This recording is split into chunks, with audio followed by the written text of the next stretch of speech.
അർജുനനെ സ്നേഹിച്ച ഉലൂബി എന്ന നാഗകന്യകയുടെ കഥ അറിയാമോ? ദ്രൗപദിയെ വിവാഹം ചെയ്ത ശേഷം പാണ്ഡവന്മാർ തമ്മിൽ ഒരു നിയമം ഉണ്ടാക്കി. ഒരാൾ ദ്രൗപദിയോടൊപ്പം ഇരിക്കുമ്പോൾ മറ്റൊരാൾ അവരുടെ അടുക്കൽ ചെന്നാൽ അയാൾ ഒരു വർഷം വനവാസം പോകണം. ഒരു ദിവസം ബ്രാഹ്മണന്റെ പശുക്കൾ കവർന്നുപോയപ്പോൾ അർജുനൻ അവന്റെ ആയുധങ്ങൾ എടുക്കാൻ മറ്റാരോടും പറയാതെ ദ്രൗപദിയുള്ള മുറിയിലേക്ക് കയറി.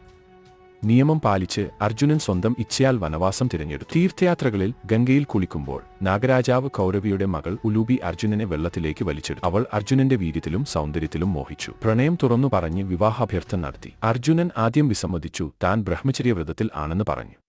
പക്ഷേ ഉലൂബി പറഞ്ഞു, മനുഷ്യലോകത്തുള്ള വ്രതം നാഗലോകത്ത് ബാധകമല്ല. അവളുടെ ആത്മാർത്ഥതയും സ്നേഹവും മനസ്സിലാക്കി അർജുനൻ സമ്മതിച്ചു. അവർ ഒരു രാത്രി ഒരുമിച്ച് സമയം ചിലവഴിച്ചു കഴിഞ്ഞപ്പോൾ ഉലൂബി അർജുനൻ ഒരു വരം നൽകി. നീ വെള്ളത്തിൽ അജയനായിരിക്കും, എല്ലാ ജലജീവികളും നിനക്ക് സഖികളായിരിക്കും.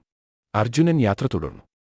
പിന്നീട് ഉലൂബിക്ക് ഇരാവൻ എന്ന പുത്രനുണ്ടായി. കുരുക്ഷേത്രയുദ്ധത്തിൽ ഇരാവൻ പാണ്ഡവർക്കായി ധീരതയോടെ പോരാടി ബലിപ്രദാനം ചെയ്തു.